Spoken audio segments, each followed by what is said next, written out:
Alrighty, we are conducting a test of the Samsung Q9U dynamic microphone and a Samsung G-Track Pro condenser microphone. Now, typically, this is my only microphone, so maybe I would sit a little closer. Although, the reason I selected this microphone is because from what I was reading in the literature, and various reviews, a condenser would afford me more flexibility. I could sit back a little bit. I wouldn't have to speak directly into it. Because a lot of times when you're watching people on a dynamic microphone, and the most popular one would be the Shure, I think SM7B, if I remember correctly. Let's get a picture of someone using it. And we can easily do that by simply typing in Echo Base Network. Yeah, I mean, because that guy uses that microphone. And in fact, we can even see one guy using a dynamic microphone and the other guy using a condenser microphone. Now, I think, there we go. I think that might be their Sunday show. Okay, so, yeah, we got Coach right there on the left, and we got Nick on the right. But what I want to show is the microphone here. So over here is the Shure, I believe the SM7B, if I'm remembering the model number correctly. And it's basically like a $300 or $400 microphone. It's a good microphone. You tend to put it on a quality boom arm once you spend that much money on a mic. An interesting attribute about this microphone is the way this cord is built into the microphone. It's got like a really thin or relatively thin line coming out of the mic. And then over here on the part where you have the threaded mount, that's where the XLR port is located. And from what I could figure, they did that because, well, just to give you an example, when reading or watching a video review of this microphone here being compared to another, one of the issues that the guy complained about was the vibration. When he bumped into this cable like I'm doing here, which it's not powered up right now, or it's muted, the vibration would translate straight into the microphone. And so it's my judgment, or I guess assessment, that this design is to, mitigate that. So if you have vibration translating through this thick cable, it doesn't really have an opportunity to translate straight into the coil or into the microphone body. So I just thought that was an interesting thing. And I think this is not like a game, this wouldn't be a deal breaker to me, but I can see where maybe it would be a deal breaker to some people because they'd rather spend a few $100s more to avoid this from the starting gate than have to sort it out during, an important stream. In my case, I was getting this more as a experiment, as a learning microphone. And so I did not want to spend a lot of money on it. Now, getting back to the benefits of a condenser. Well, basically, both microphones, in this case at least, both of these have a cardioid pattern, meaning you got like a heart-shaped pattern in front of the microphone, and if you speak closer to it, you're going to sound a bit deeper. And once you go outside of that cardioid pattern, outside that pickup pattern, you're going to lose some of that deepness. You're going to lose that bassiness in your tone. It's not bad, it's just something that we call the proximity effect. And both microphones, have a proximity effect of sorts, but the dynamic microphones, and in particular this one here, is definitely more sensitive to that issue. Now, to be sure, I'm actually being able to, get audio. I guess I better open up my own video because I need to, actually hear what's coming out. Okay. So I can hear myself. So now what we're going to do is we're going to switch microphones. Ah, damn helicopter coming overhead.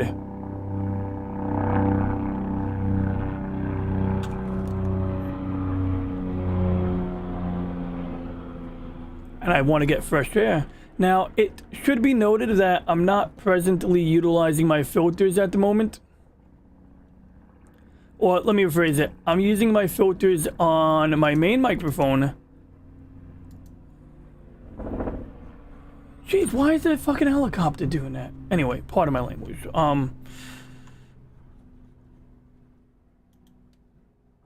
So anyway, this secondary mic does have filters, but I have no idea what the state of those filters are. I could copy and paste them over just to be sure. And I want to say what up to my friend Tron. How you doing, Tron? I'm gonna pop in a link in 1 second. I'll copy your channel link to the, the chat so people can check out your content. I should make like a text document or something with a list of links in it so I can easily do it. In fact, I should get one of those bots that do it automatically.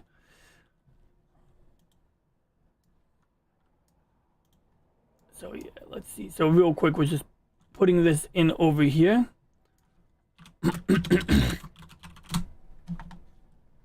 There we go. So I'll leave these off for now. Oh my god. That is insane, Tron. Getting a 4080. So in other words, you're getting a second computer. Because that thing is the size of a second computer. But jokes aside, it's a very robust GPU.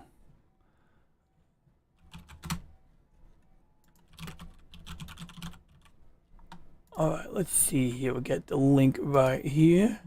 Perfect. And check out.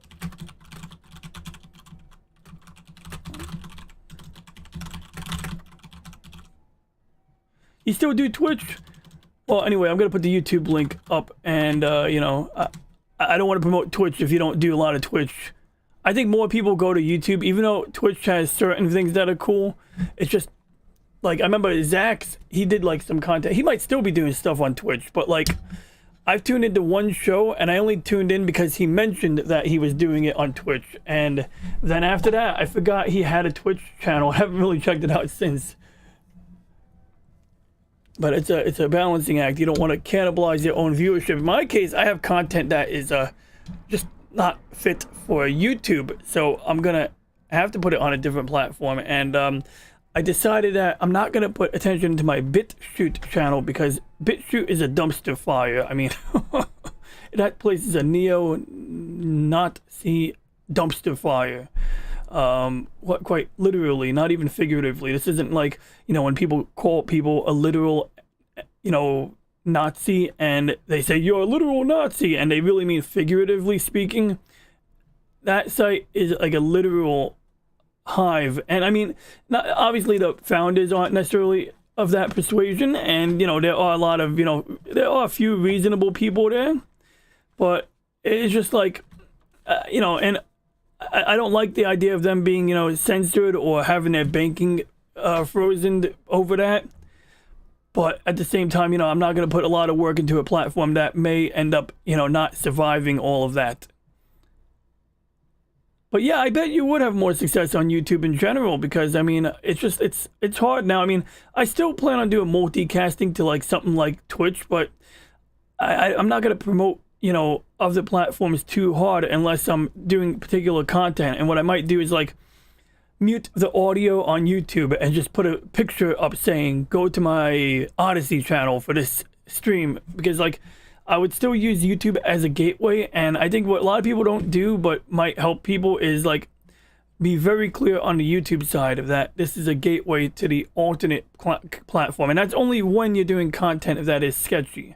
But anyway, off that topic, we're gonna now test out the sound hardware. So down here is a M Audio sound interface, and in fact I bought it because I wanted to replace or upgrade from this guy right here. Now both of these interfaces aren't bad. I bought this one like 10-12 years ago for like $50 to hook up a bass guitar. That's cool. 10 viewers in one stream. That is, definitely good. I'm lucky to get like 5. So basically we have, a conventional, not XLR port, just a what is it, 1/4 inch port for the guitars. And I'm not really into music. I have no concept of feeling the music, so to speak. Like I look at a piano and I ask, why can't it be like a computer keyboard? You know, just tell me what button to press and in what order. And I'm being told, no, that's not how this works. But I thought it'd be cool to have a bass guitar just to kind of like mess around with the, maybe make some audio samples. I mean, Godzilla. That Godzilla scream is the result of someone rubbing a certain type of glove on a guitar. And that's why in the first Godzilla movie, you can sometimes hear what sounds like someone rubbing a glove over a guitar, because they literally are.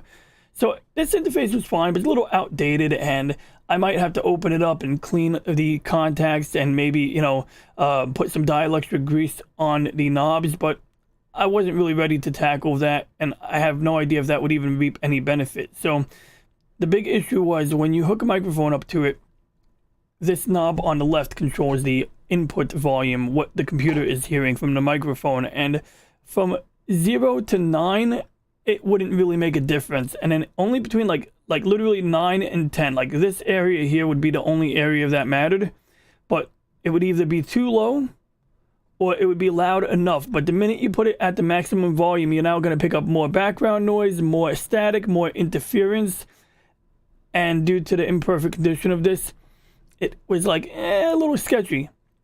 So I wanted to buy like a $200 interface that I could hook up to my record player, because I figured then I could use that to digitize, you know, vinyl. So buy a nice vinyl, digitize it once in a really high quality codec, like FLAC, free lossless audio codec, and then, you know, just put it in a picture frame, put it on a shelf, you know, just store it. You know, if it's an album I like, put it in a picture frame that if it looks cool. But the point is not to repetitively put the vinyl album into the record player, not to wear out the disc, not to wear out the components, you know? And a good, you know, digitized copy of a record would do the trick. But I wasn't ready to spend $270 on that particular audio interface just yet. I did see someone, the reason I even knew about this phonograph interface I saw was because someone was playing the Super Dimension Fortress Macross soundtrack in a record player. Let me see if I can yeah, this one right here. So this guy down here was playing the soundtrack for SDF Macross, and he's using a Moto M4, and apparently the Moto M4 is a good interface, and it's even got like little like plasma display like VU meters. So the little green bars on the right here that we can barely see, those are like, it's like a sort of, it's either LCD or it says plasma display. I don't know if that's true or not. It might be that like they have technology where it uses plasma gas inside a very thin medium to make little bars like that. But in any case, it's a cool light up display. This guy's using RCA cables, or what looks like composite audio cables, to go from the record player, a high-end record player. That's like another $300 right there at least, into this interface. And this is a well-renowned interface, but I wasn't ready to spend $272 on it yet. But I knew that I wanted something different than what we have sitting right over here. This isn't terrible, but it's just, you know, it wasn't doing what I needed to do. When I was doing my recording test, I felt it wasn't loud enough. No matter what I did to the audio, it just wasn't loud enough when using the dynamic microphone. So, yeah. Now, side note, Coach is using a dynamic microphone, whereas Nick is using a condenser microphone. I think that's like one of the Yetis, which Notorial Lifeform, I believe, uses a similar microphone. I mean, I read the manual a few weeks ago, so I should know. But yeah, so, you know, that, you know, is sort of like the dichotomy between what I have here, condenser versus dynamic, and this microphone is the worst microphone. No, it's a webcam. But there is a accessory. Here it is. Good, I got it right here. That we're going to also test today, because this accessory here is a inline amplifier, and I originally purchased this amplifier in order to you know, get the microphone signal to be amplified going into this interface, and it just didn't really work. Now you'll notice on the M Audio interface, when I speak, the green light lights up, and if I speak loudly, I yelled really loud just now, and the light turns red. That light is indicating that clipping is occurring. Basically, it's clips the sound when it gets too loud. So this one here is an inline amplifier, and we'll try it out next. Right now we have the phantom power turned off. We shouldn't need phantom power to be turned on. Phantom power is where it applies like 48 volts of electrical current to the line. It's utilized with condenser microphones, but in particular only condenser microphones that don't have their own phantom power. One of the cool things about the Samson G-Track Pro is that it does have its own phantom power. You know, it's a USB microphone. It's a condenser microphone with a built-in USB interface, and I would say it's a quality interface. I mean, you can even plug a guitar straight into it. Technically, if I was really into using a guitar, I wouldn't need either of these boxes on this desk. I could just go straight into the back of this microphone, and I'd probably be a happy camper. Yeah, probably would be more than happy. But that said, I needed something of quality for use with the XLR interface. Now, it should also be noted that the Samson Q9U, unlike the Shure SM7B, it does have a USB Type-C connection onto the back. But that didn't really get me far. You know, I maxed out the digital gain adjustment, and I felt it wasn't loud enough. So without further ado, I'm going to unmute my YouTube audio, and I'm going to see if I can hear the secondary microphone. Testing 1, 2. I've now unmuted the secondary. Okay, we got audio. So now there are some intricacies to this design. So for example, you got like little screws that could probably be tightened up a bit more. There we go. But for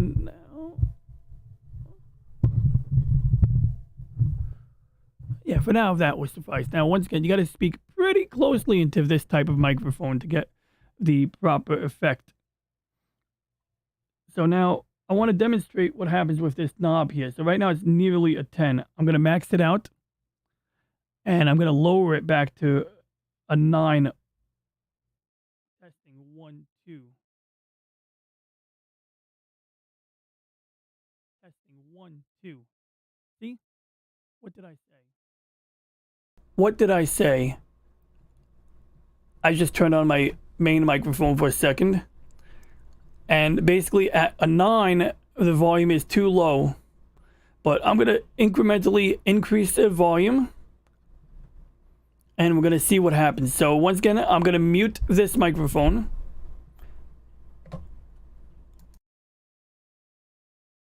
And now we're going to test this out. Testing 1, 2. Testing 1, 2. Testing 1, 2. Testing 1, 2.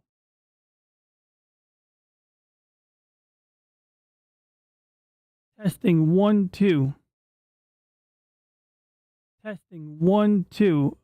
So see right there between here and here, like in that little tiny narrow area, between here and here, like that little narrow area makes a world of difference. So it's actually a similar issue to this, except it's in better condition.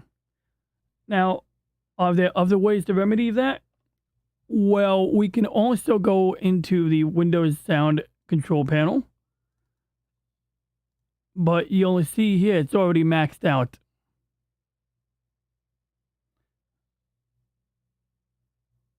And so what does that leave me with? Well, we could try something else out now. Now this is when we're going to try it out. We're going to try out the amp. Now, there's actually a device called the Dynamite amp, or some fancy, funny name like that. There we go. I switched back to my main mic. But essentially the Dynamite, it looks like a stick of dynamite. But it actually, wow. I got a lot of reverb. Okay, I just muted my audio. Anyway, so like I said, there's a alternative device. In fact, this is the alternative to the stick of dynamite. It's literally a red stick that says the word dynamite on it, except it's got an XLR port on it, and it does the same thing, except it costs like more. So I bought the $40 version instead of the $100. So of course, right off the bat, you're gonna notice that to get this plugged in, we gotta, either put this on the back of my microphone or on the back of my, on the front of my interface. I don't think it actually makes a difference, but we're gonna put it on the interface for now, just because I want it to be visible that we're using this. Now I gotta unmute my monitoring again, and I'm going to mute my main microphone and switch. So we're gonna switch it over from here.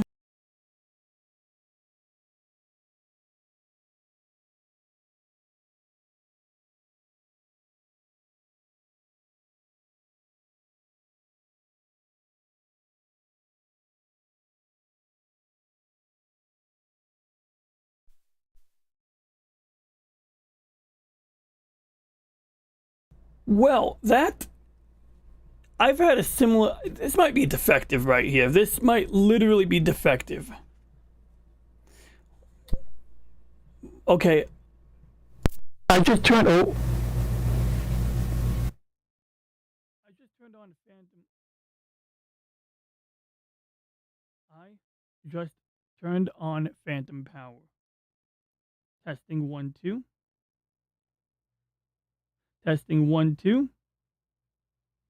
Testing 1 2. Testing 1 2. Okay, so what did I just do? Well, basically, in short, there's a switch on here that says Phantom power.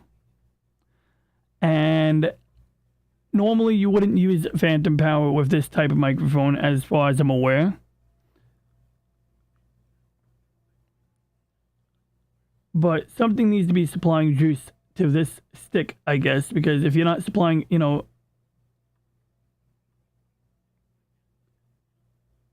it's not getting, miraculous electricity from a microphone that doesn't have its own electricity. So yeah, now we have the Phantom power on, and it's getting power.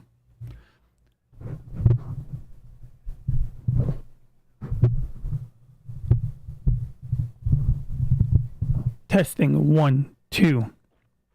And it gets clipped very easily. You can even see the red line. Testing 1 2 1 2.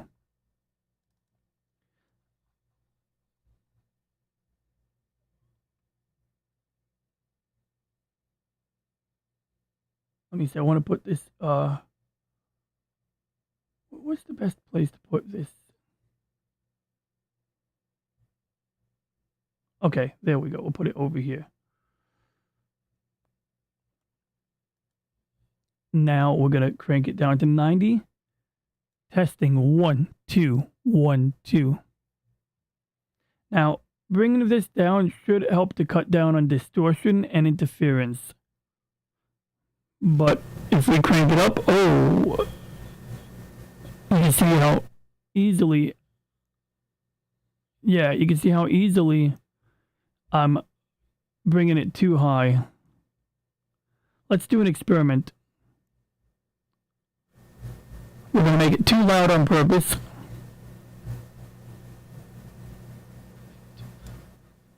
Then we're going to lower the digital gain a lot. Well, that doesn't seem to make a difference.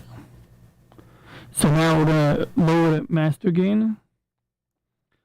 Now we've lowered it a little bit. And so, yeah, very, very easily. Once again, it's like balancing on a knife edge. Volume 80. Testing volume 80. Volume 100. Testing 100.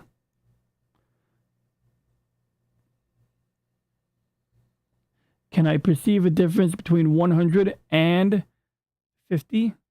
Testing. How about 20?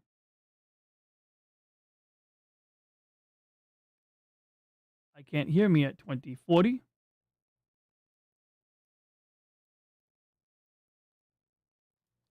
60, 60.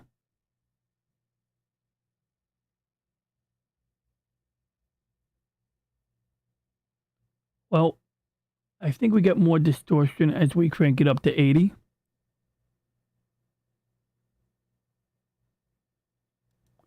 Testing 1, 2.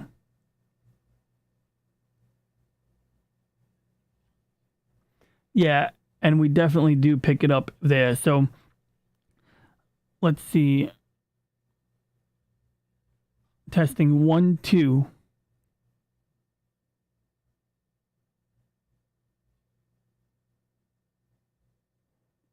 Yeah, but as it stands right now, it's like balancing on a knife edge. It really is.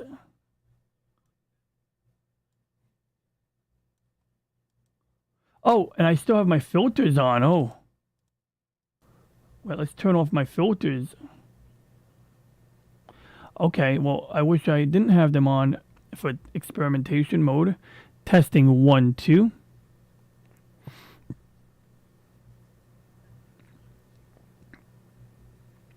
What's interesting is that the green light constantly indicates that it's picking up sound when I'm not speaking.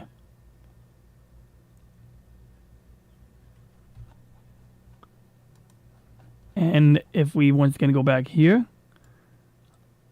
I think it lowers the sound, but I don't think it eliminates interference or, background distortions.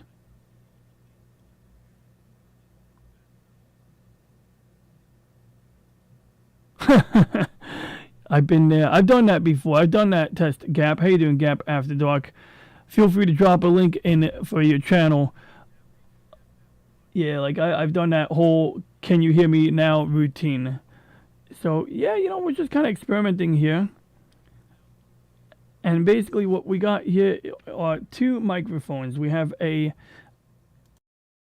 Samson G-Track Pro condenser microphone, and this one's my primary. This is the first microphone I bought, and I'm glad it was the first one I bought because it has worked properly from day one, and it didn't require me to go crazy figuring out how. On the other hand, we have this other mic. This here is a dynamic microphone, the Samson Q9U, and it says in the VU meter here, we've got the names. Now, these tend to be more directional, even though technically they both have a heart-shaped cardioid pickup pattern. I mean, there's a heart-shaped pattern that you could speak into, it'll hear you nicely. This one tends to be more directional, in that you do have to be talking into it more, as opposed to this one, which you can be moving around a bit more. Secondly, I found the volume level on the built-in USB interface on this mic to be too low. And so, even though it's convenient to have a built-in interface, I mean, I use a USB interface on this microphone and it's fine. Like, it's built-in USB is fine.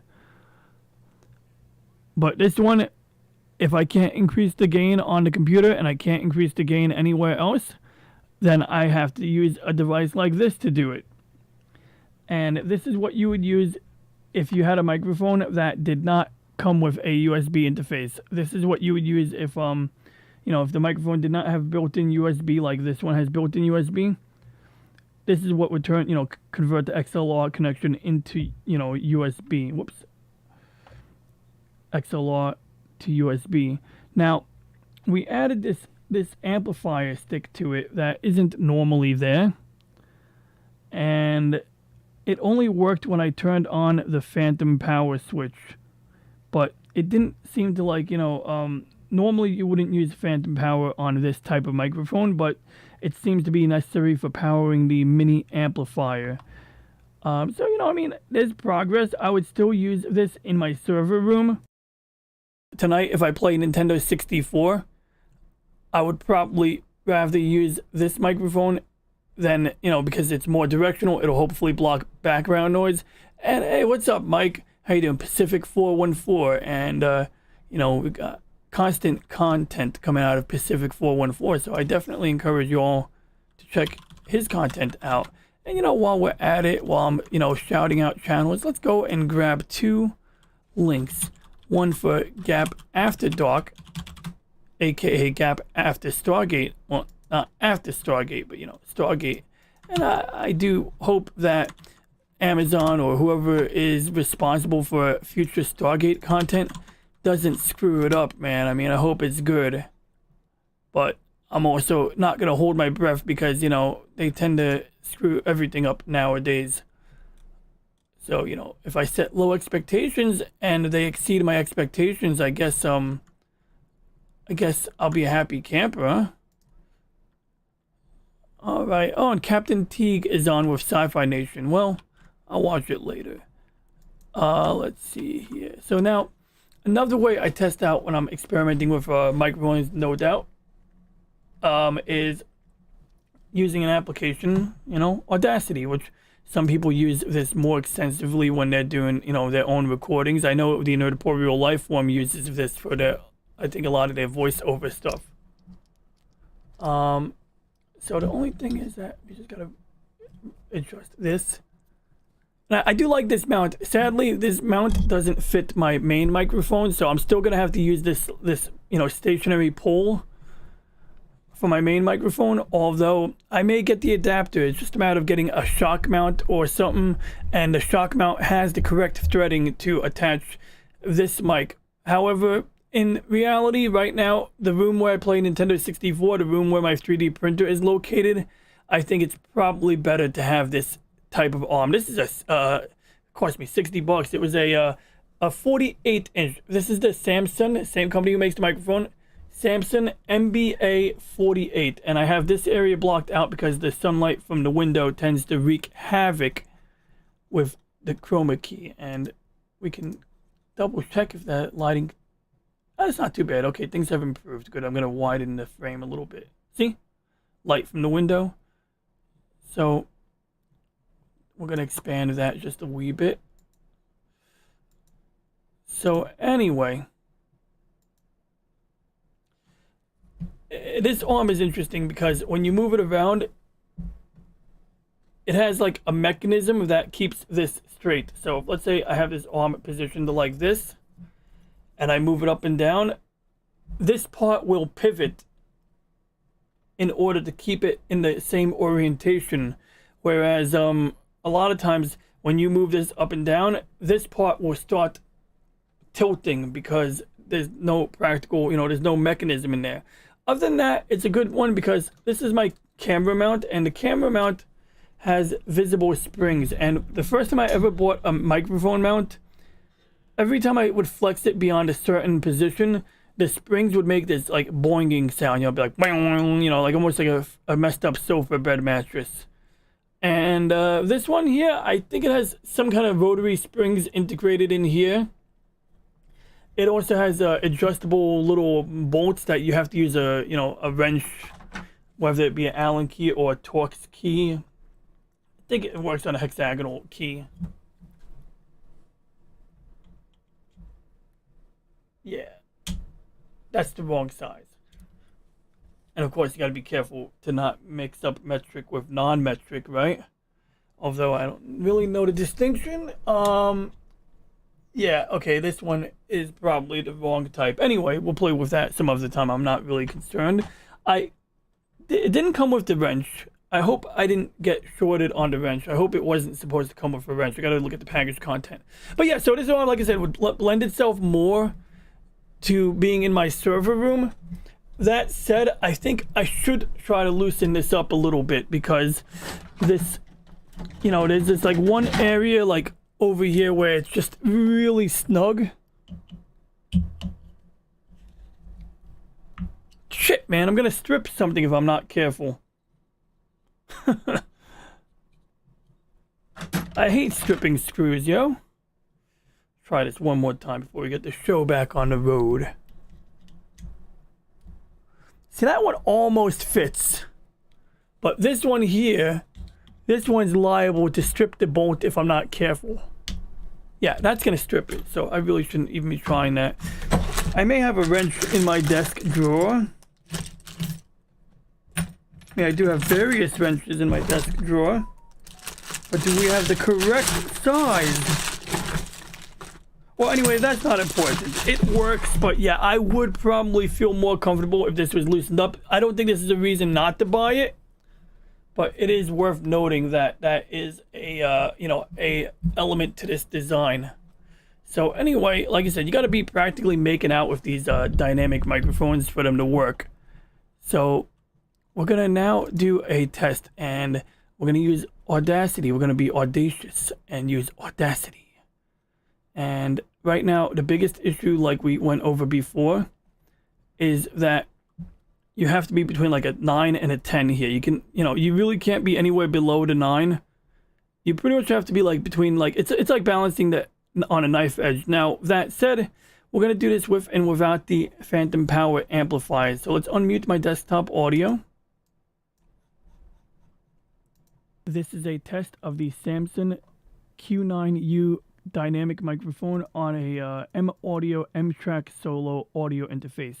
Our gain is 100% digital gain, and our analog knob is presently at a 10 out of 10. Okay, so let's do that again. This is a test of the Samson Q9U dynamic microphone with a Manio DM3 external amplifier with phantom power enabled and the volume knob near maximum. This is a test of the Samson Q9U dynamic microphone with a Manio. Okay, so now here's what we're gonna do. We're gonna do. This is the Samson Q9U with inline amplifier on a phantom power interface. Now we're gonna do this. We're gonna remove the amplifier. Oof, I don't think it liked that. No, I'm kidding. But let's see here. So we're gonna. Okay, now we got. Oh shit. Now. Normally, you're not supposed to leave phantom power on when you plug directly into this type of microphone. But it shouldn't be an issue in this case. I believe there is some circuitry to protect it. Alright, so now, same concept. We're going to do a test 1, 2. I'm going to crank it up to the top because I have no choice, basically. Now we are operating without phantom power and without the DM3 inline amplifier. This is the Samson Q9U with inline amplifier on a phantom power interface. Now we are operating without phantom power and without the DM3 much lower amplifier. Oh, and we should crank this up to 100.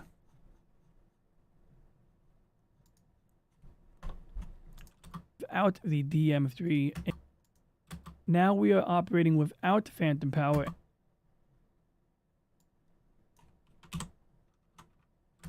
This is the Samson Q9U with inline amplifier. Q9U with inline amplifier on a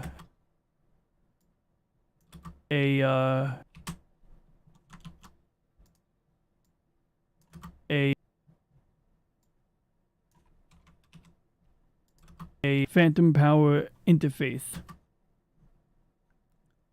And I'm going to go over here. We're going to do one more now. We're going to do it without phantom power. Well, without amplifier. Without a preamplifier.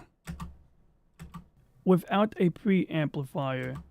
Inline amplifier on a phantom power interface. Now we are operating without phantom power.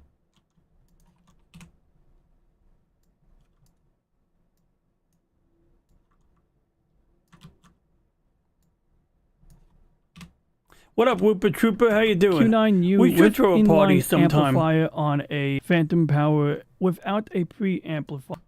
Phantom power without a preamplifier.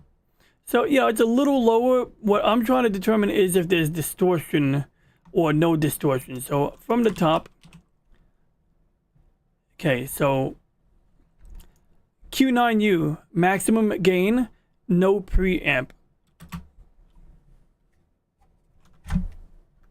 Now, before I switch on and do the next recording, I'm going to listen to my own audio.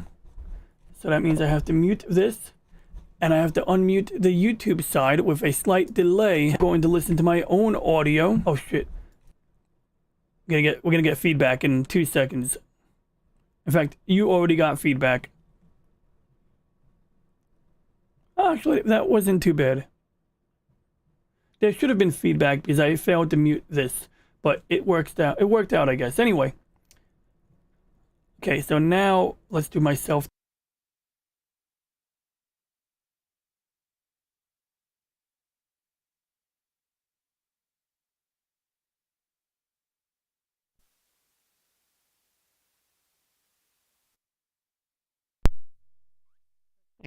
Whoops. Testing 1 2 1 2. Okay, now we are operating with Phantom Power.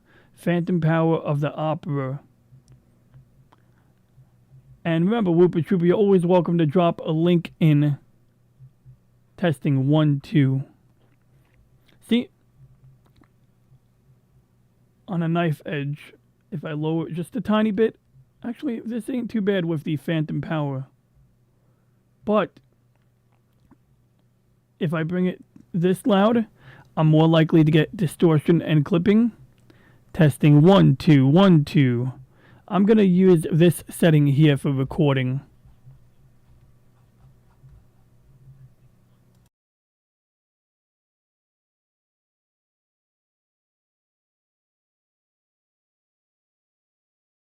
I'm going to crank it down a little bit, just a little bit. Wait, maybe if I sit back. Testing 1 2 1 2.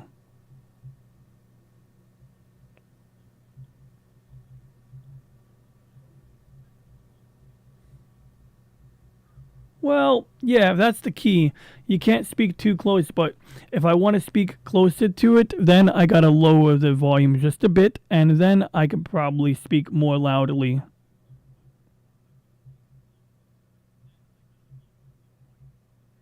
Yeah, right? I could hear, and there is probably, I'm not using the filters yet, so there is definitely going to be some background noise in addition to that. But you know what you're saying, Whooper, you may be hearing the fan in addition to that distortion.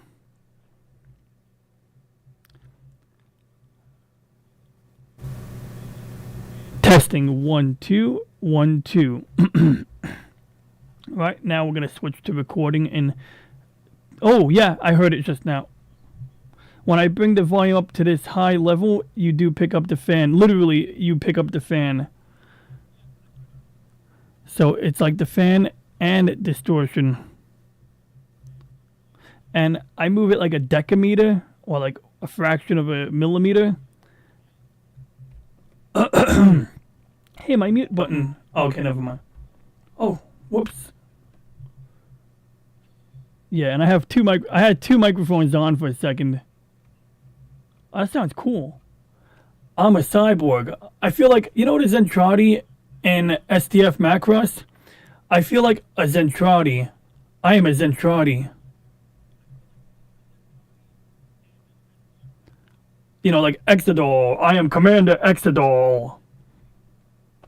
Anyway, getting back on track here. Yeah, I do sound like Commander Exodol. Look at that. DJ of the Borg. You got like, and I got a cool designation. Got a cool designation. DJ Ronnie 3G. Of course, it's pronounced for E sound. Anyway, so now we're doing preamp with Phantom Power.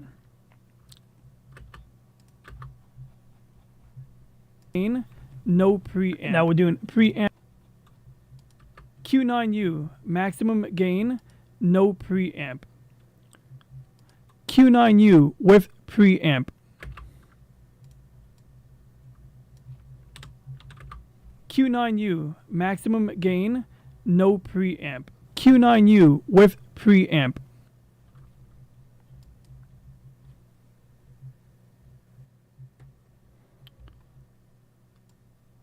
Lower, lower. Q9U with preamp. Lower, lower.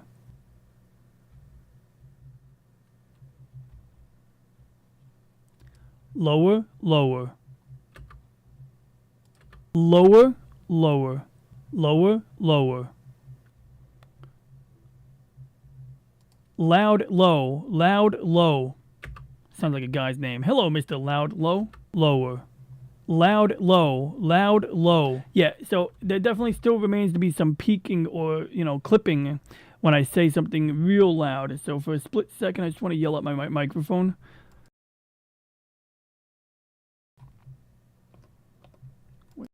Whoops. So I don't know if I muted that successfully. Yeah, so my point was to, whoops, I'm Borg again. My intent was to see if that would clip. So yeah, definitely, I think this will be better for my secondary setup until I either A, learn more, or B, find out if I should be returning and exchanging this for something else.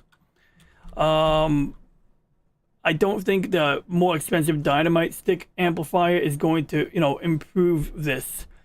But now for the last thing, we're going to go and do some filtering. So basically these two filters do two main things. The expander will suppress background noise. And we can prove that by turning the expander off and seeing what happens to the VU meter when we turn it off. So it's not terrible, but you can see the VU meter dances around 45 dB. And that's because we have a threshold, and this is how I use it normally. Normally on my main microphone, it's the same concept. It's when I turn off the expander, you're going to see the VU meter dancing again. See, around 40 dB. But when I turn it on, it suppresses background noise. And that's basically because at 24 dB, when the sound level is below 24 dB or below the threshold of negative 24 dB, it suppresses it by a 2-to-1 ratio. But once the sound exceeds negative 24 dB, meaning it gets louder than this part, it goes to the right of the number line, then it allows the sound to be, transmitted through without being suppressed. The compressor is sort of the opposite.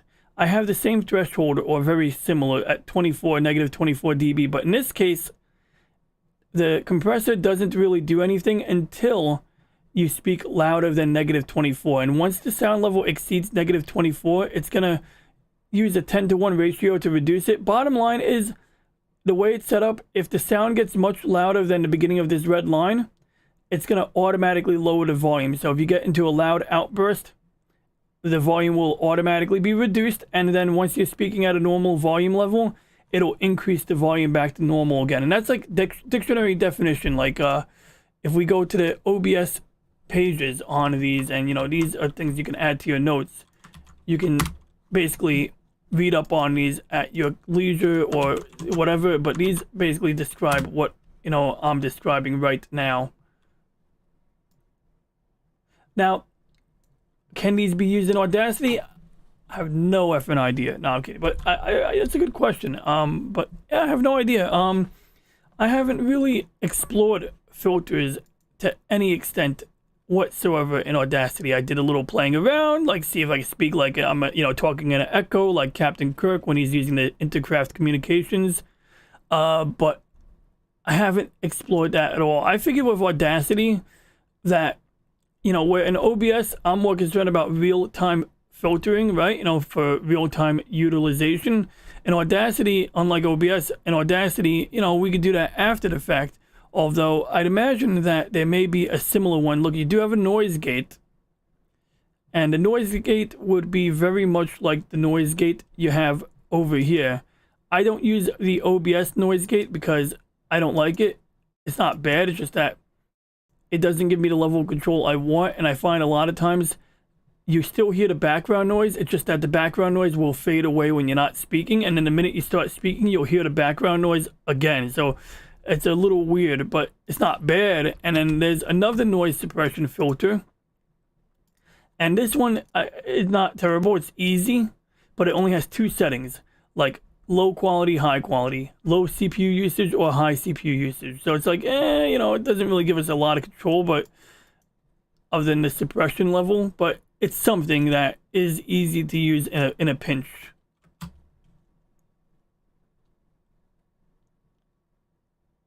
If your audio filters in Audacity got messed up, I would like to think, I could be wrong, that they can be reset in some way. Obviously, if you have like customizations that you can't afford to lose, then maybe a reinstallation might not be ideal. But if you're fine with resetting the settings, I think reinstallation does have an option where it will delete your existing settings, and you might even be able to back up the settings before doing that. But one thing I noticed in Audacity is sometimes I'll use the WAS API. Most of the time I'm using direct sound, but when I want to make a bootleg audiobook, when I want to copy an audiobook or make a backup copy of an audiobook, I'll use Wasapi, and basically just that I use it to record my desktop audio. I'll play the audiobook for like 10, 12 hours straight, and this will just record whatever is coming out of that sound device so that I can have an audio file instead of having to use it in the Audible app. Because I don't even distribute it. It's just that, what if the Audible app stopped working? What if I wanted to play an audiobook on a different device than whatever is supported by Audible? And since Audible now uses like heavy duty copy protection, this seems to be the only way to copy an audiobook. So yeah, that's like one option. I don't know if resetting is an option, but that would be one way to go, is like download, install Audacity, and then during reinstallation, allow it to reset or delete the old settings. But otherwise, yeah, I'm out of my wheelhouse on this. Until I explore that more, I couldn't even give good advice beyond that.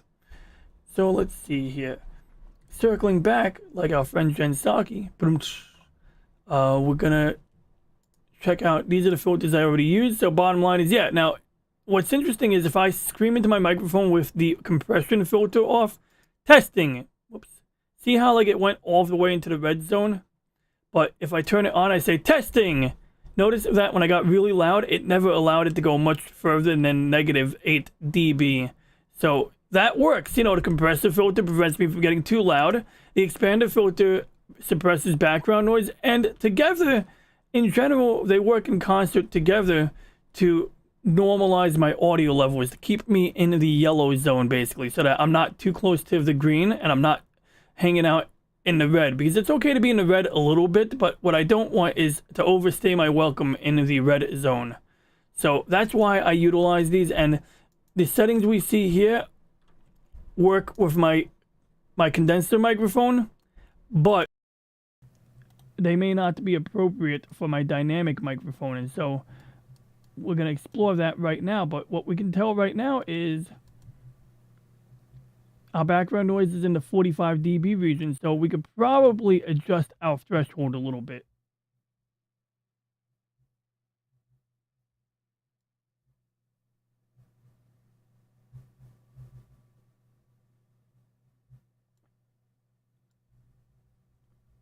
Yeah, so the entry threshold is considerably lower, and that means that I can, basically just, because I don't mind letting a little background noise in. I think a little background noise is sort of like, natural. And I'm not running a recording studio. Now, if I open my window, I might change my mind on what I consider acceptable background noise. Right now, it seems to pick up background noise when my hard drive makes noise in my computer. But yeah, so right now I'm going to leave it there. It's not aggressive. Also, I tend to use the output gain setting here to amplify my sound, although I don't know if that's actually a good idea. It's just that's what I've been doing. Now, for the compression filter, this one here will prevent the sound from getting too loud. And we may be able to use both of these filters to increase our gain without goosing up this knob. But I think we've already found that the knob here, like, you know, you can't really bring it much higher than it is right now, and we can't bring it much lower either. Like, we're balancing on a knife edge, which is super duper annoying. But what I need to do is mute my desktop audio so that I can now monitor it again, because I want to hear what I sound like. Testing 1 2.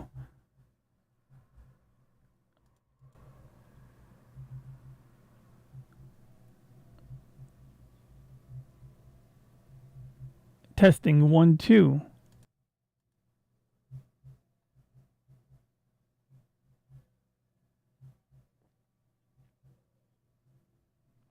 Yeah, I think it sounds better with the filter on, although that could be an illusion.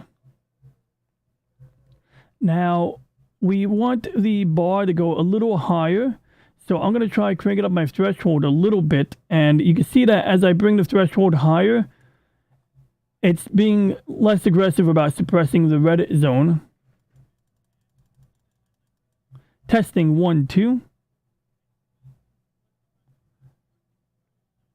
Now what we're going to try to do is experiment with lowering the knob here just a tiny bit. Okay, and now we can try increasing the threshold again. Testing 1 2, testing 1 2, testing 1 2. Definitely balancing on the knife edge there. Yeah, they also call this a broadcast microphone. And that's because you sound like an old guy. You sound like Tom Brokaw. You're like, hi, I'm Tom Brokaw. And he sounds like he's eating shit. You know how Tom Brokaw sounds like he's got like a turd in his mouth sometimes? Nothing against Tom Brokaw. He's not bad like those other guys. I mean, I don't really have any opinion of him, but it's just kind of, I think, a consequence of that broadcaster tone. But yeah, man, thank you for the feedback, Gap, and thank you for tuning in. And I hope I was able to share something useful. And you have a great afternoon, Mr. After Dark.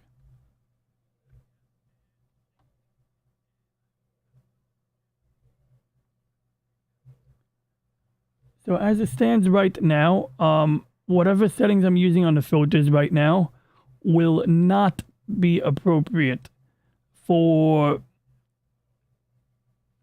running without the preamp. So once I yank out this preamp, I'm going to have to redo these filters again. So that is kind of... If we switch over again to the condenser, we can get a direct comparison. And this microphone is definitely less prone to being too loud. It definitely has better clarity, right? We could definitely... It sounds nicer. But it's not as deep unless we speak into it real close. But, you know, we have options.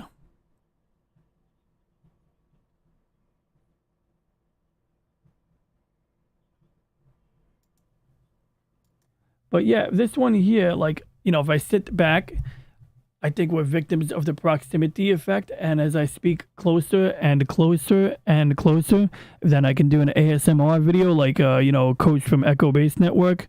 And we're going to do some Star Wars ASMR today, guys. Yeah.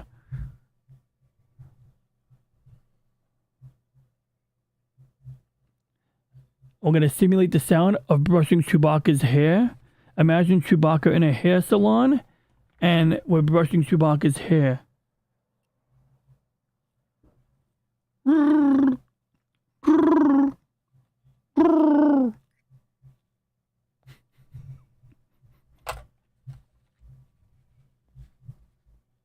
Can't really hear the sound of the hair being stroked. Guess we better use the other microphone.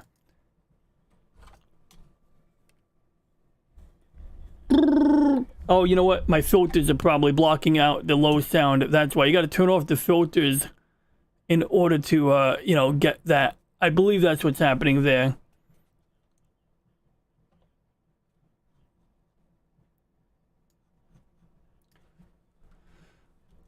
So anyway, they always include this because they don't want you returning it to the store, because the store, they'll just exchange it for another product if they don't want to diagnose it.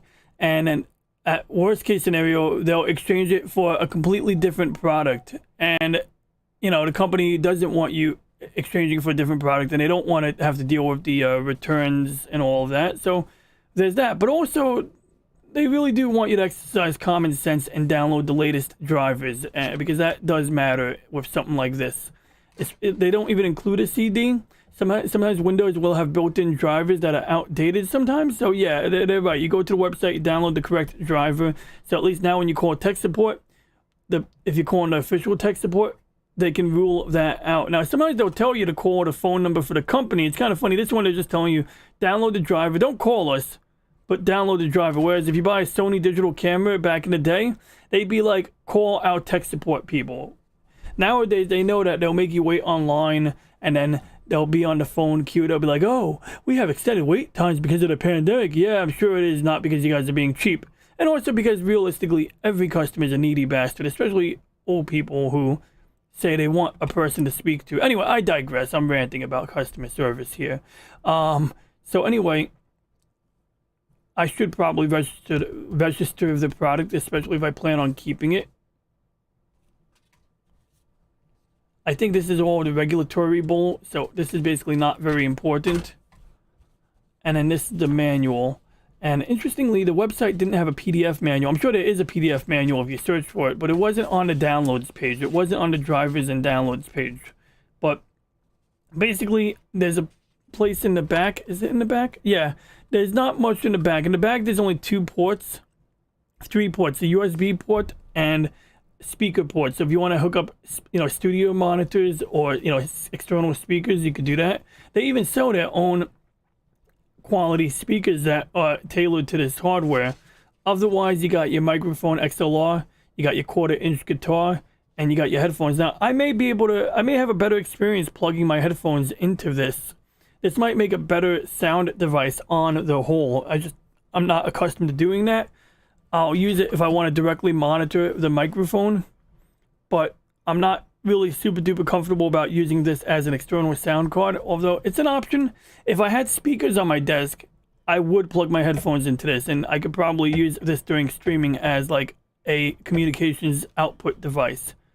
And the old model and the new model basically have the same stuff on them in that regard. One side note, using this Dynamite Stick amplifier, even when I turned on phantom power, which I believe this switch is possibly, I don't actually know if this has phantom power on it. Maybe that's why it didn't work. Yeah. Well, it didn't work. Not with the preamp. So yeah, we have that. Now, one thing I also found odd about this was, with a lot of microphones, when you go to the Windows sound settings, and you can get to that 3 different ways. You can right-click on the speaker icon, where your volume control is, if I can find my mouse. And you can go to sound settings, but I find it's easier to just click on the word sounds. But just for, general understanding, we go to sound settings, and then you got to click on sound control panel over here. That brings you into the classic sound control panel. This is the one that is actually useful. And I already had it opened, so if you ever have like a properties window open at the same time, you can't close this until you close this. So what is this properties window? Well, basically, when you go to the sound settings or the Windows sound control panel, you got your playback devices such as your speakers or USB headphone port. You have your HDMI audio output listed here as its own sound output too, because you can tell Windows, make my HDMI port my primary output. So if you have a TV hooked up and you want your sound to come out of your TV, this will automatically tell it to always output YouTube and movies to that speaker. But in my case, I generally want it to go out of this. Now, when I plugged in the new sound interface, when I plugged this into my USB port, Windows had that set as my default. So I had to go back here and right click on the speakers and tell it, no, make this my default. And you can see that. You can also do it through the pull down menu here. This interface is supposed to be more, user friendly and whatnot, and it might be fine for many people. But this one seems to be the one that always works and gives you more, gives you, I don't know, like it might be more convoluted, but I like having a clear visual representation of everything in here.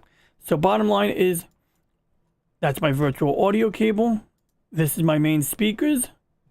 This is the headphone port on this box. So you got my main speakers and a headphone jack on this box. Under recording devices, this is where the microphones are. This is what Windows hears.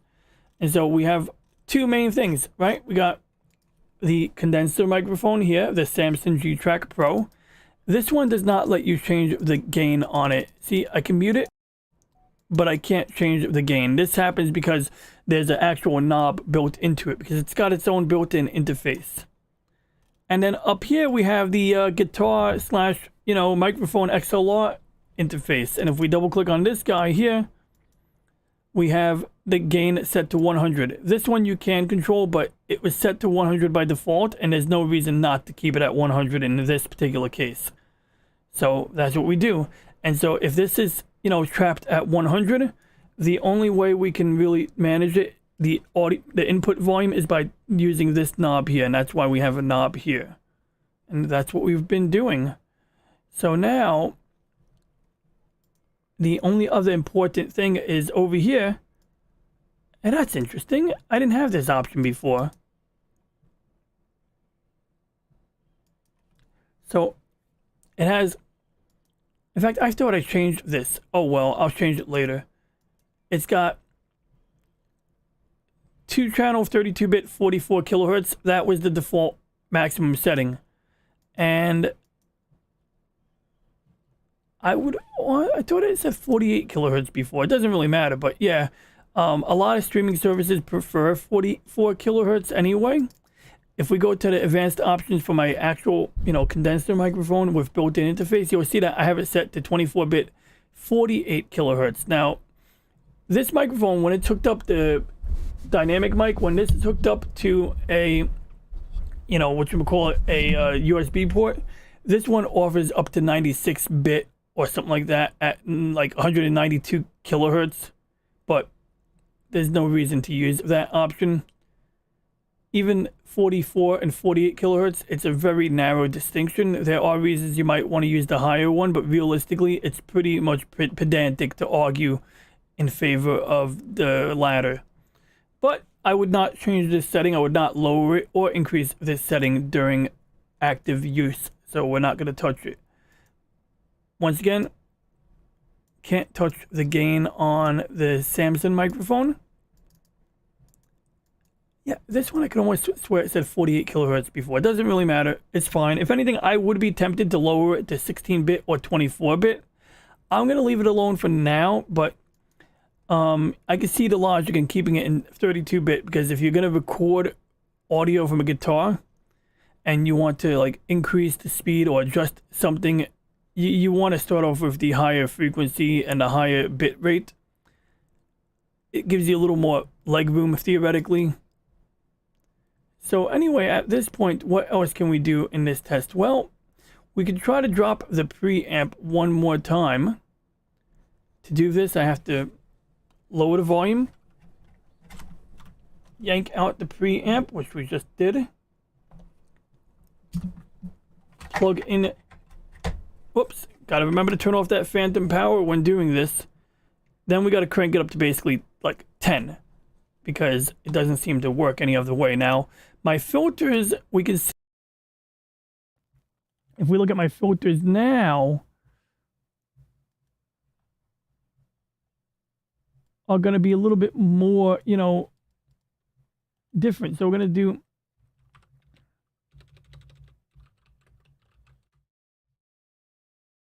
so anyway, what we're doing here is we're duplicating it without the preamp, and I'm just going to label it no amp so that I remember what I'm doing. But what I mean by no amp is no preamp. So now we're going to do the same thing we did before. Testing 1 2, testing 1 2. So it does amplify it. And if we crank up the volume to maximum,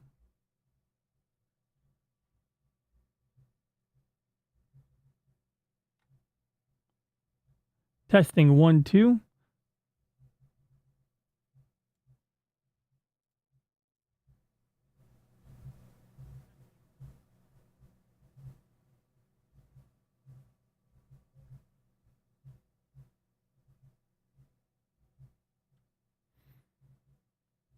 Testing.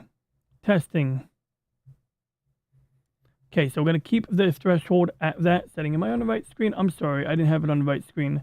So what I did was I duplicated these two audio filters and renamed them to indicate that these are the filters I would use when I'm not using this preamp. When I'm not using this preamp, I will use the bottom filters.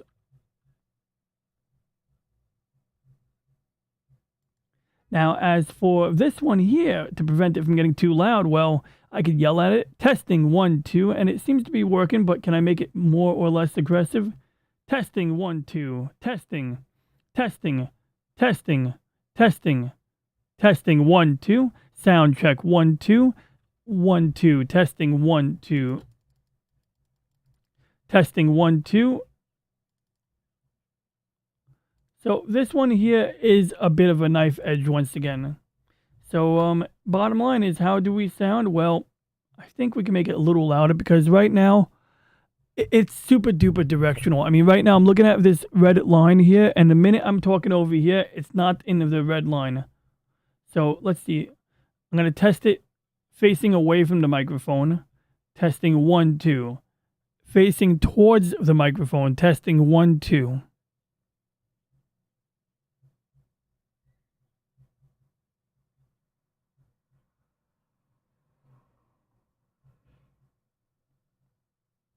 Well, I would say that either method does seem to work. Whoops, pardon the noise. I don't know how close I really have to be close, but I would try this out.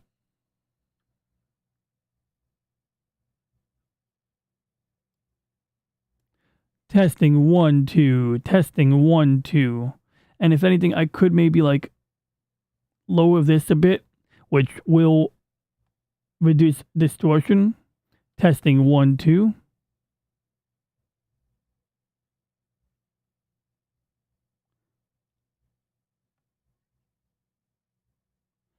So then if I lower it a little more, now it's even lower. Testing 1, 2, 1, 2. Testing 1, 2.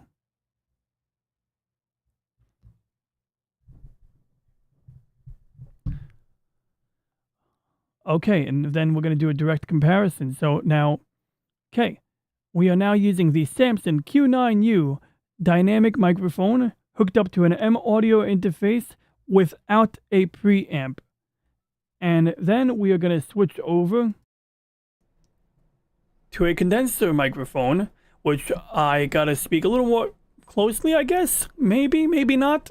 Well, let's see.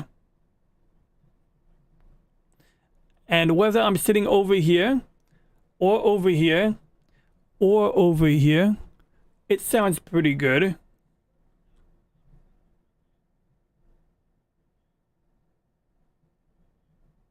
So it's going to sound better when I'm sitting up close, but I definitely like this microphone because of the flexibility that it affords me. The ability to move away from it, near it, etc., etc.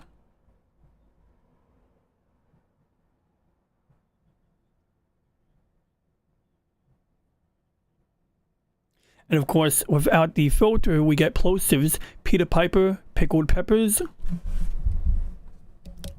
Whereas with this, Peter Piper, pickled peppers.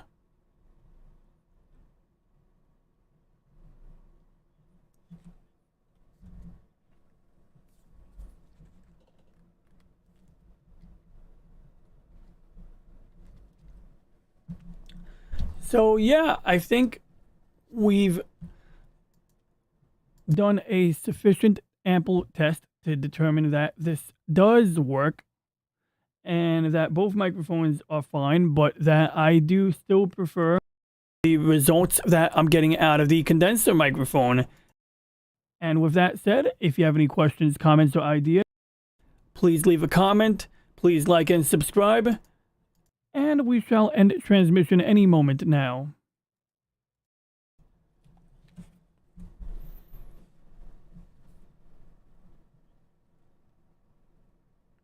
If anything, what I would add to this exercise is that I think we can definitely benefit from a louder sound on this guy here.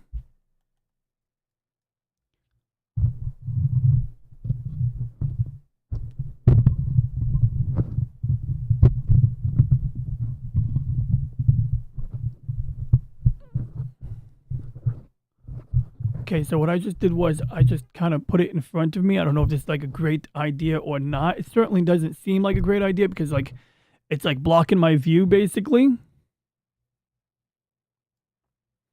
Testing 1 2. But it does work, yeah. And the question is, do I sound better if I lower the volume? Well, let's see. Testing 1 2, lowering the volume. Testing 1 2, lowering volume.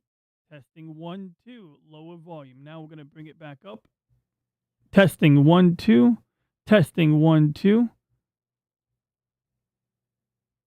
testing 1 2, testing 1 2, testing 1 2, testing 1 2. It's like balancing on a knife edge because if I want to speak low like I'm doing now, I do have to increase it. I do have to increase it a bit more, but I think we're in an okay place now. So yeah, for now I'm gonna experiment with this particular setting. But I am tempted to, crank this up a bit more or do something to my amplification. But for now, let's do a side-by-side comparison one more time. So if I'm doing microphone 1, microphone 0.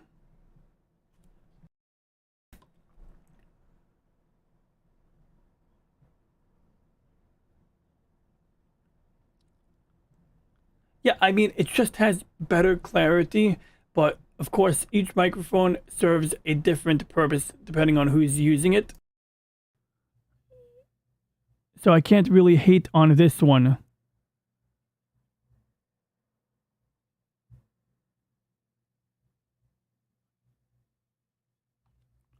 Now, beyond that, some noteworthy things regarding this type of microphone is that it's a more rigid, it's a simpler design. It's a coil, it's pretty solid.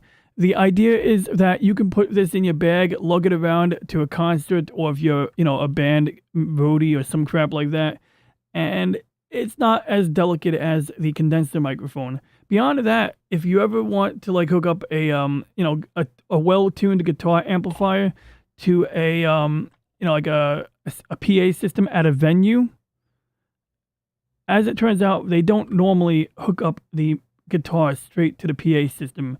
You'll usually have the guitars and the pedals and all of the equipment tuned to work together on whatever amplifiers the band is using. And then to get the sound to play throughout the PA system, in a lot of situations, they'll take a microphone just like this one. They'll place it in front of the amplifier that has been tuned and adjusted. And then the sound will go from a really loud amplifier into this microphone and then get distributed through the PA system. So you imagine the design of the microphone has to be appropriate to handle that type of usage case and distinct from what we get out of a condenser microphone, which is geared more towards speaking. That being said, not that being said, but another thing to note is this stand that I have over here is actually the kind of stand. In fact, this would be a good reason for me to switch microphones again. So this stand right here, which I'm going to try to shuffle over, is actually what you would use that for. So if you wanted to put a microphone in front of a bass drum, this would be the stand that you utilize for that purpose because it's steady, it's weighted, it's heavy enough, it stays right where it's supposed to, stay.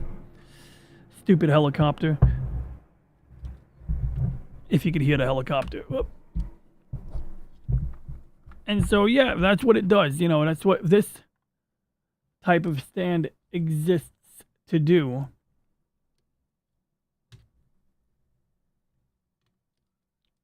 But otherwise, that type of stand has worked really well. I mean, I wanted to get I didn't want to get a boom arm that was crappy because I knew if I bought a crappy boom arm, it would make those ugly noises when the springs were under tension or torsion or making the tension, the boinking sound. I didn't want to make, I didn't want the stand to make ugly sounds whenever I moved the microphone around. And so I said, you know what, this microphone stand is pretty good. It's easy to adjust. I can still move it around like this, like I'm doing right now if I really need to move it around. And And that was back when I wasn't ready to, you know, drop $60 on this type of arm. This, on the other hand, is going to serve me better in the room where my plasma TV is located and where my N64 is located, because what I'm going to use this particular one so that if I'm playing N64, I can sit back more comfortably, because one problem was with the stand that this microphone comes with. It wasn't easy to position this around my keyboard to get, you know, optimal positioning, you know? And so I generally did not have an optimal position for this microphone. But now that we have this particular stand, even though I will have to move this stand to a different room to make use of it, I think it will serve me well, because it will afford me the ability to sit back and play Nintendo, sort of like Brahma Bull. If you ever watch Brahma Bull on, you know, like when he's a guest on Floral from Under a Rock, like he's got like a freaking nice, you know, chair, like a lazy boy chair, and he could just like sit there and smoke cigarettes or cigars and drink booze while he's like sitting back and relaxing. And I think that a stand like this really does lend itself to being able to sit back and do things. Like if I want to do a reaction video, that's how I would do it, you know. And I might do a reaction video. I might do like, you know, just a reaction video to me watching Macross 7, because I believe you can play Macross 7 on your YouTube channel without it getting copyright claimed, because I mean, that's how I first watched it. First time I watched Macross 7 was on YouTube. Someone has like a YouTube channel with every Macross series on it, and you can watch the entire freaking thing. Like every Macross series is like there. So before I downloaded them or bought any of them, I streamed them straight from there on a YouTube channel that still exists. But yeah, if anyone curious, this is the box for the unit. Nothing too special, just that the knobs are on the top. Basically, like, I originally had a unit where the knobs were on the front, and now they're on the top. And for what I can ascertain, both of these interfaces do the same thing. The main difference is that this interface has the inclusion of a phantom power switch. It has a phantom power switch, and it has an output switch. It says output direct or USB. So I'm not sure what that's about. Like, I don't know if this is like one or the other. I guess we could read the manual. As the old saying goes, RTFM, read the effing manual. Alright, so let's see here. That switch is labeled as item number 6. Headphone output. Connect a 1/8 inch 3.5mm TRS headphones to this output. The mix you hear from this output will be determined by direct/USB switch. The level of this output is controlled by the monitor level. Okay, I think I know what's going on here. So basically, when you hook a microphone up to this and you put your headphones on this port,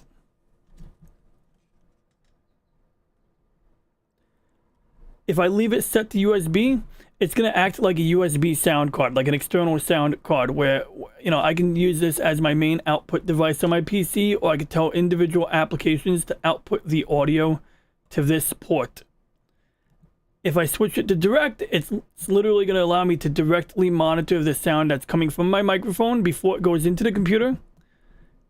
I'll be able to monitor the microphone before the sound is, you know, messed with by my computer. And so we have a knob over here for input 1 and 2.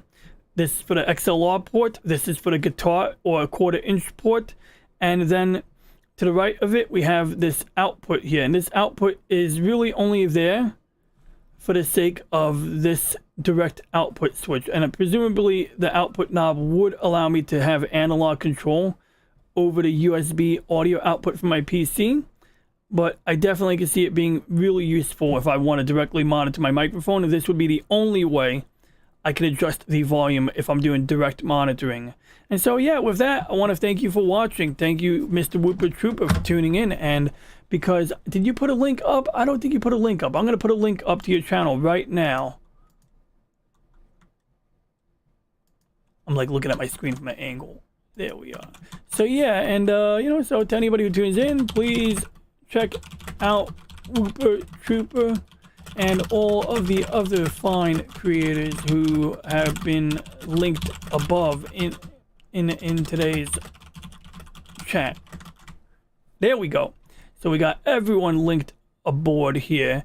And so with that, yeah, no worries, man. Well, you're always welcome to drop a link in, like Mr. Orville Nation says, we grow together. Hashtag we grow together.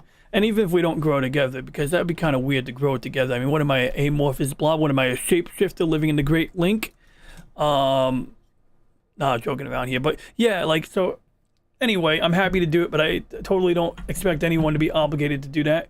So yeah, with that, now I got to figure out how to get this thing unhooked and bring it to another room. Oh, well, I'm not going to do it all right now. I have to do it. Oh, I want to try it out. I really want to see what happens. So let's review the microphone stand while we're here. Now, this microphone stand does come with a, the, desktop mount. So if you want to drill some holes in your desk and screw this straight into your desk, it does come with a nice rigid base. So that is an option there. Otherwise, it does have a very solid C-clamp right there. You can see that C-clamp right there. So it's a pretty good C-clamp.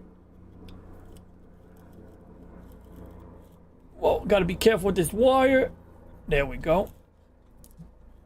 I don't know if this is a good way to transport this, but I don't feel like removing the microphone if I could avoid it. So anyway, yeah, very solid C-clamp. You can see right there.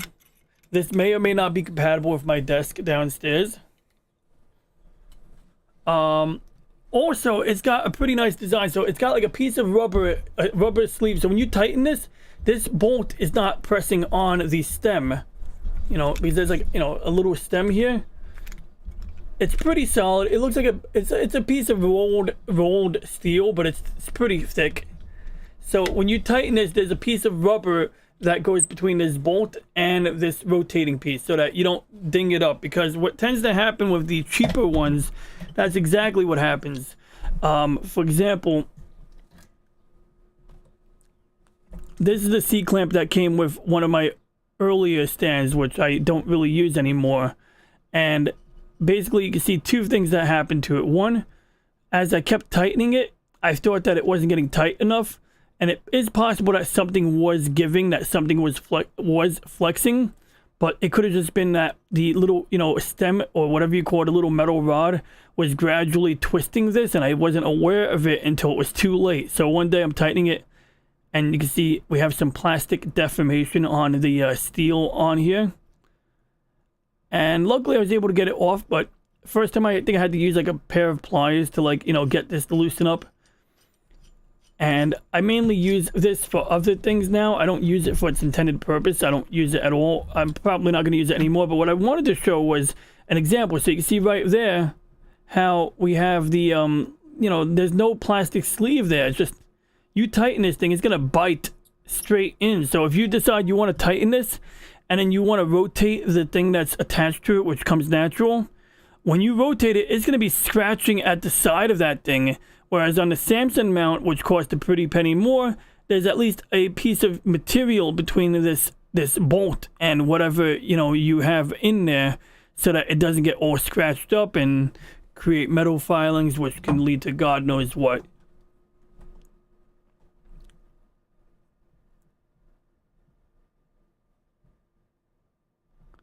I've got a clamp exactly like that. It doesn't hold up very great in the end. Yeah, generally that's what was happening to me. Like, now I do have a regular C-clamp here. There may be ways to modify this or improvise. Like get like a small C-clamp and just clamp it down or something. But yeah, it was a little tricky. At one point I would take like a piece of paper or a stack of paper or a book I didn't like and shove it in between. So if the thing I was clamping to was too thin, I would add a book to it. But if I was aware of the weakness of the material here, I probably would have started off with pliers from the beginning. Maybe. I don't know. I mean, like, it would be cool if they had, like, a hexagonal nut at the end or something to make it easier to, grip. But, options. There are options for everything. So, yeah, with that, Mr. Whooper Trooper, I want to thank you for watching. Do you have any questions before I go? If you have any questions, you're more than welcome to ask questions. Is my monitor crooked? Or is my camera crooked? I think it's my... Okay, good. I think it's my camera. Yeah, but let me know if you have any questions before I depart. I think I'm gonna take a bike ride before sunset, even though I feel like taking a nap. I think I should probably just take a bike ride because that's the smarter thing to do while there's still daylight. So yeah, but with that said, thanks for tuning in. Please like and subscribe. I mean, you're already subscribed.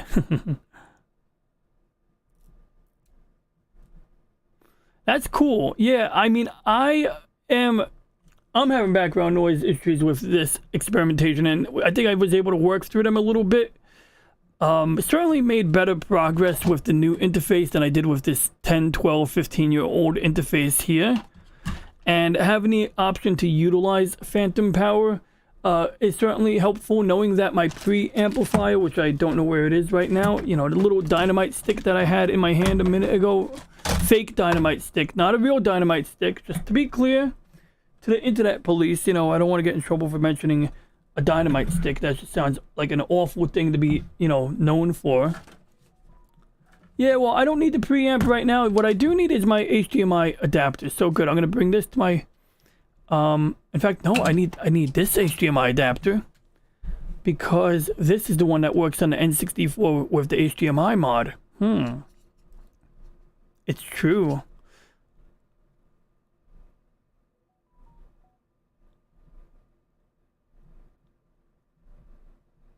Yeah, I could imagine. So yeah, explore that, and I did go over the filter a little bit. I think I did another video on filters recently. I gotta organize them. I actually have one video coming out on the virtual audio cable. I just have to add I have to add some links to it. I have to add, you know, like when you add whatchamacallit, chapters to the video. So I gotta add some chapter markers to my upcoming video, which is gonna be about the it's going to be basically about how to set up a virtual audio cable so that audio filters that I'm using in OBS can be utilized on StreamYard, Microsoft Teams, Skype, etc. And that I decided to do was Magic Tech Mags was talking about it on a Zach's stream, and I said, oh yeah, I use that app. So I said, you know what, good. Well, there's at least one person who is interested in that topic. So I put the video together so that, you know, see if Mags finds it useful, see if I get some feedback, because like, if anything, she'll be able to tell me if the information in there is useful or if there's like any missing bits or any questions. Like if I get follow-up questions and I realize I didn't cover an important detail, then I know, okay, I should probably revise it. Right now, I think the virtual audio cable is detailed. It covers all of the important details, but I could probably do a more concise revision, although that's always the thing is for me is trying to strike a balance between conciseness and you know, detail. You know, if you do too much detail, it gets really long. But with that said, thank you for tuning in. I salute thee, and to anybody tuning in on the replay, please consider liking and subscribing. And with that, we shall now end transmission as soon as I